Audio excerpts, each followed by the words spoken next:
हाँ जी, तो आज हम स्टार्ट कर रहे हैं 151 से। Small share holder director.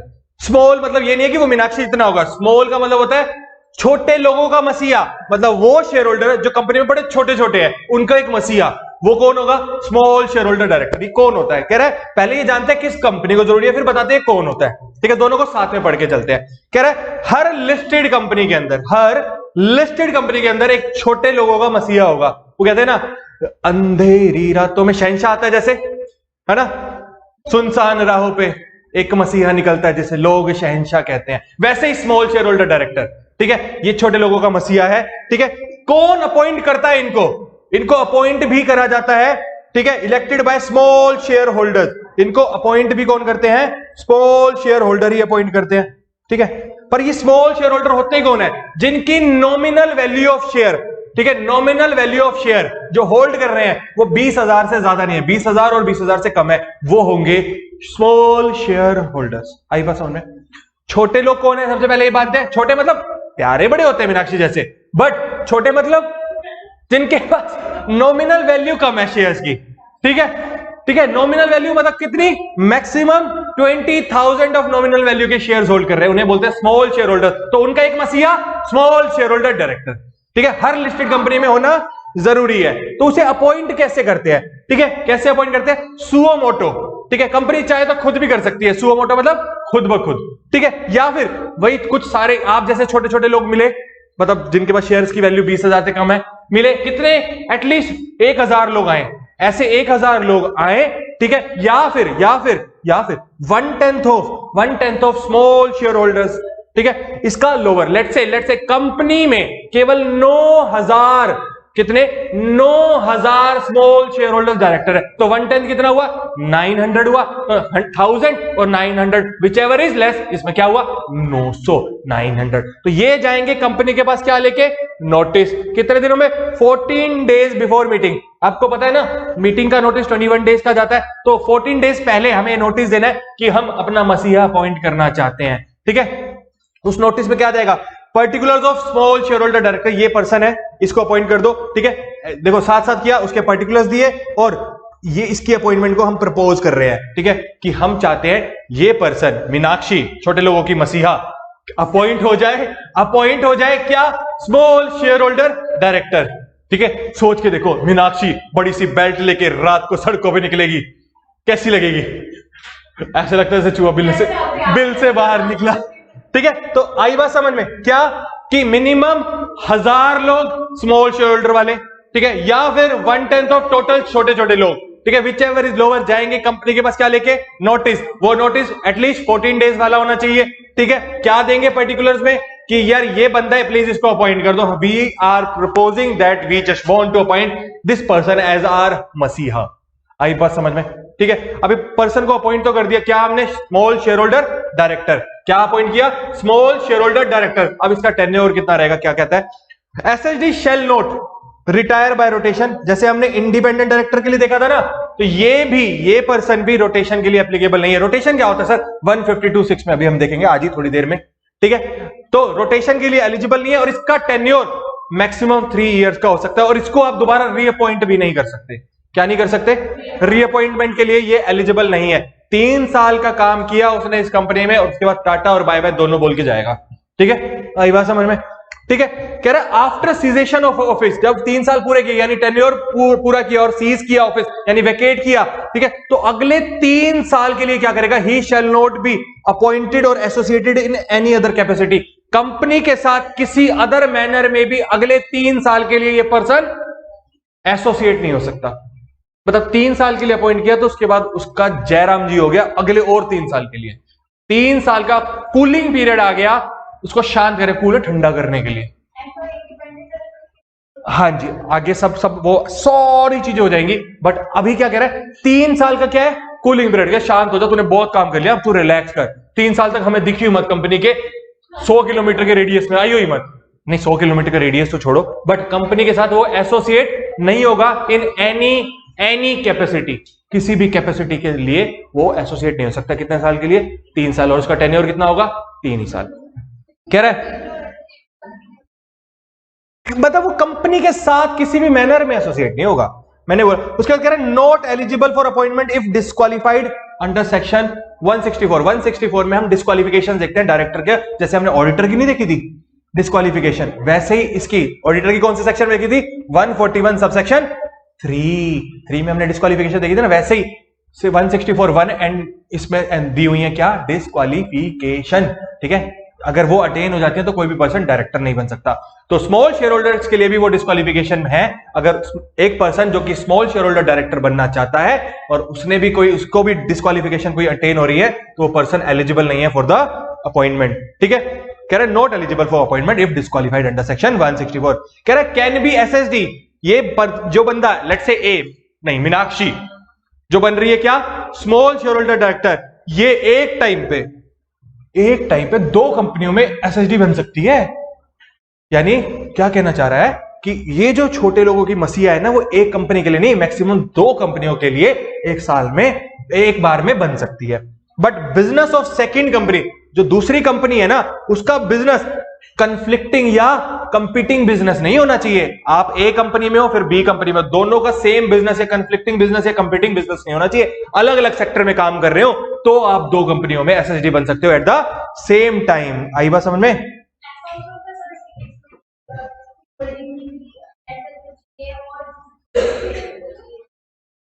हाँ कोई दिक्कत नहीं, वो तो यार वो इंटरनल फैक्टर हो गया ना, वो तो एक ही कंपनी की तरह कंसीडर किया जा रहा है उसको।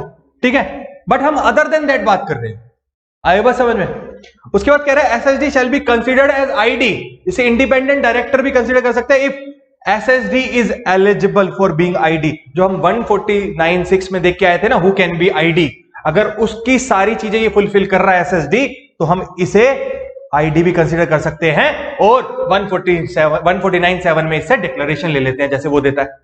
ठीक है, आईडी में हमने पढ़ा था डिक्लेरेशन। ठीक है, अभी हमने पढ़ा था, कोई दिक्कत?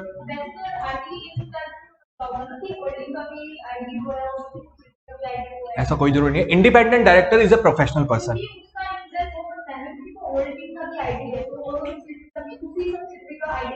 हाँ तो क्या हुआ यार, आईडी की हमने सीधी सी बात करी थी, हमने सिर्फ ये बात किया कि कोई पर्सन किसी में भी अगर वो जब सबसेक्शन 6 में कि कौन नहीं बन सकता, बस उसके अलावा कुछ नहीं है ना, तो होल्डिंग सब्सिडरी एसोसिएट किसी का भी बन सकता है यार। हाँ आईडी, अब एक पर्सन 20 कंपनियों में डायरेक्टरशिप ले सकता है, वो कहीं भी ले सकता है यार, वो अभी हम पढ़ेंगे 165 में। ठीक है, आई बात समझ में? यहां तक चले, यहां तक चले आगे चले। एसएसडी में कोई doubt? SSD small share holder director में कोई डाउट? पक्का? आगे चले 100%, कोई दिक्कत नहीं है इसमें। चलो उसके बाद कह रहे हैं appointment of directors, section 152 appointment of directors की बात करके चलेगा। ठीक है, जैसे हम फर्स्ट डायरेक्टर की बात यहां पे कर रहे हैं वैसे ही फर्स्ट ऑडिटर की बात करके आए थे एंड देन सब्सिक्वेंट की बात की थी, तो समवेयर रिलेटेड है। ऑडिटर के कुछ concepts, qualification disqualification is related to the directors only. ठीक है, तो आपको एक हिंट है ऑलरेडी।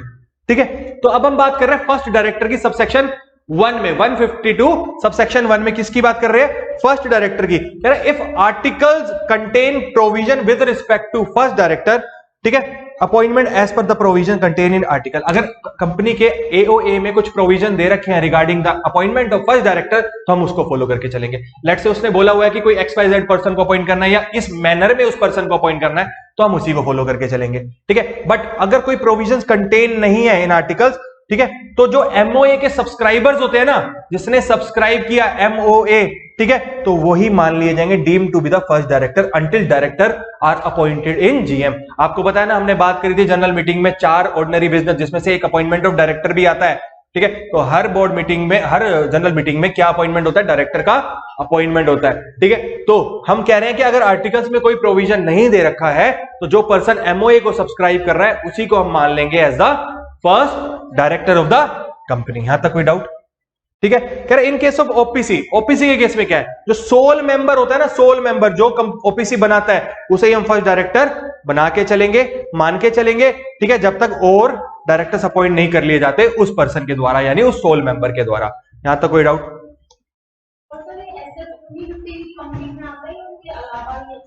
कौन? डायरेक्टर्स की लिमिटेशन उस 15 में ही है। Total number of director whether it is nominee और वो सब चीजें सब लोग उसी में आएंगे। ठीक है,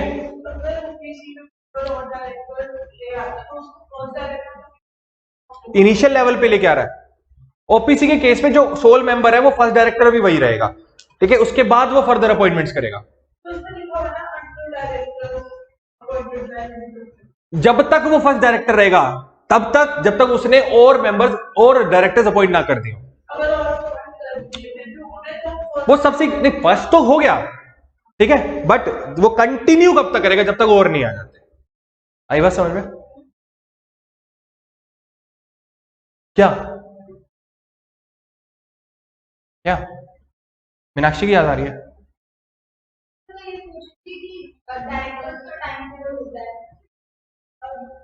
हाँ हाँ, और जैसे रिलायंस का डायरेक्टर के एमडी पे मारने तो ये क्या टेन्योर होता है? अभी एमडी के बारे में पढ़ेंगे हम। तो इनका 10 इयर्स का 10 इयर्स के बाद ये नहीं करना है। किसने कहा? तरीके होते हैं, सबके रास्ते होते हैं। अभी हम सब बात करके चलेंगे, रुक तो जा। ये एक एक डाउट जो तू बोल रही है ना, बिल्कुल वैलिड डाउट्स है, पर बचेंगे नहीं, इसका प्रॉमिस है, ठीक है। बट अभी हम बात कर रहे हैं सिर्फ और सिर्फ फर्स्ट डायरेक्टर की। यहां तक समझ आया? उसके बाद बताऊंगा कि कौन कब कितने रिटायर होंगे, हर साल कितने आएंगे कितने जाएंगे, अगली स्लाइड्स में है। ये टेंशन क्यों ले रही है? हाँ रिलैक्स कर, हाँ आएगा, थावस रखो। Patience, have patience, don't be patient, have patience, ठीक है। चले आगे।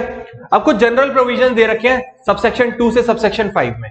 152 सबसेक्शन 2 से 152 सबसेक्शन 5 तक क्या कह रहा है? कह रहा है save as otherwise expressly provided every director shall be appointed by company in general meeting. कह रहे हैं हर डायरेक्टर का अपॉइंटमेंट कहां होता है? जनरल मीटिंग में, ठीक है। No person shall be appointed as director unless he has been attend DIN. DIN मतलब डायरेक्टर आइडेंटिफिकेशन नंबर। बिना डिन के कोई भी person as a director appoint नहीं हो सकता। ये हम पढ़ेंगे सेक्शन नंबर 154 में। यहां तक कोई दिक्कत? पक्का? चलें आगे, कोई दिक्कत नहीं है। आगे क्या कह रहा है? डायरेक्टर शैल फर्निश डिन and declaration that he has not disqualified. इसको डिन और डिक्लेरेशन दोनों देख के चलनी पड़ेगी कि ये पर्सन क्या नहीं है? डिस्क्वालिफाइड नहीं है फॉर द अपॉइंटमेंट। यानी एक तरीके की डिक्लेरेशन ही होगी ये भी। आई बात समझ में? उसके बाद कह रहा है director should give consent file with ROC in DIR 2 with in 30 days of appointment. अपनी कंसेंट देगा कि हाँ मेरे को इस कंपनी का डायरेक्टर अपॉइंट किया गया है और मैं डायरेक्टर बनने के लिए तैयार हूं और मैं डिस्क्वालिफाइड भी नहीं हूं। मम्मी 30 डेज में मैंने आपको बता दिया। कोई दिक्कत नहीं? कोई दिक्कत नहीं? यहां तक कोई दिक्कत? कोई दिक्कत नहीं है।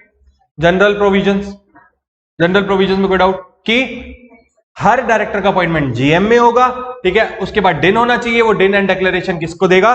ठीक है, वो देगा कि मैं डिस्क्वालीफाई नहीं, और आरओसी को इन्फॉर्म करके चलेगा क्या कि देखो मेरी कंसेंट है, मैं बनने के लिए तैयार हूं। ये that's a general provision and that's so simple. But जो अब आने वाला है, ठीक है, जो आने वाला है ना, वो बहुत इंपॉर्टेंट है। वो जिंदगी में बहुत काम आएगा आपके, ठीक है। वो आ गया, चलो आ गया, ओ आ गया, बहुत इंपॉर्टेंट। Retirement bye rotation. हाँ, वही सही पकड़े। रिटायरमेंट बाय रोटेशन सबसेक्शन 6 में बात करेंगे। Retirement bye rotation 152 subsection 6। Rotation देख रहे हो, ऐसे रोटेट होते हैं, ठीक है। तो सबसे पहले क्या कह रहा है? Total number of director as per section 152 subsection 6, ठीक है। तो टोटल नंबर ऑफ डायरेक्टर को काउंट करने के लिए सबसे पहले कह रहे हैं इंडिपेंडेंट डायरेक्टर को एक्सक्लूड कर दो, आईडी को एक्सक्लूड कर दो in total number of director. लेट से आपको रोटेशन के लिए निकालना है, तो सबसे पहले आपने क्या किया?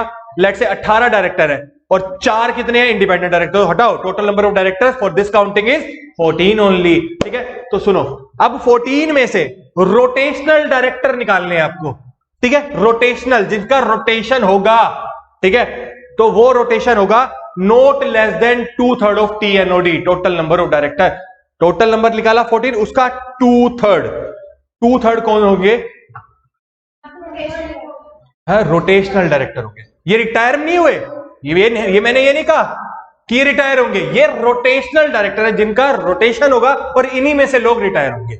आई बात समझ में? टोटल नंबर ऑफ डायरेक्टर का 2/3 क्या होगा? Rotational director.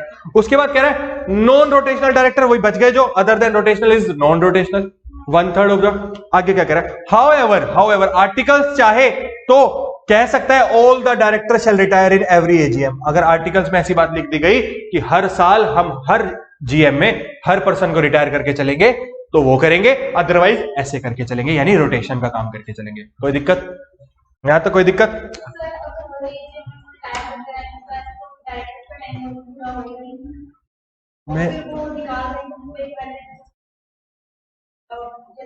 नहीं, आर्टिकल्स में लिखा हुआ है कि हम हर साल रोटेशनल का काम नहीं कर रहे, हम हर पर्सन को रिटायर कर रहे हैं और फिर रीअपॉइंट कर रहे हैं, ऐसा हो रहा है। अब यहां पे भी आप देखोगे, अभी हमने रोटेशनल निकाला है, जब आप रिटायरमेंट, अभी अगला जो पॉइंट है वो रिटायरमेंट है, पहले उसको समझ और फिर उस पर कंसिडरेशन लेते हैं। क्या कह रहा है, सुन एक बार सुन, कह रहा है रिटायरमेंट ऑफ डायरेक्टर। अब रिटायर कौन होगा, कह रहा है नंबर ऑफ रिटायरिंग डायरेक्टर कौन होंगे, 1/3 of rotational director shall retire in every AGM.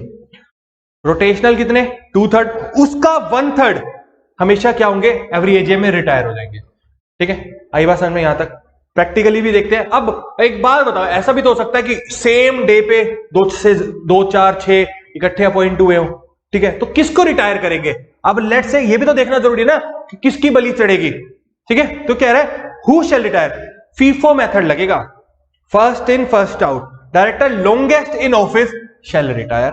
उसके बाद कह रहा है बाय एग्रीमेंट, इफ 2 और more were appointed on the same day, तो उनके एग्रीमेंट के अकॉर्डिंग देख लेंगे कि किसको हमने क्या एग्रीमेंट किया हुआ है। ठीक है, कह रहा है या फिर ड्रॉ ऑफ लोड्स, पर्चियां निकालेंगे, जिसका नाम लिखा उसकी बलि चढ़ेगी। आई बात समझ में? ठीक है,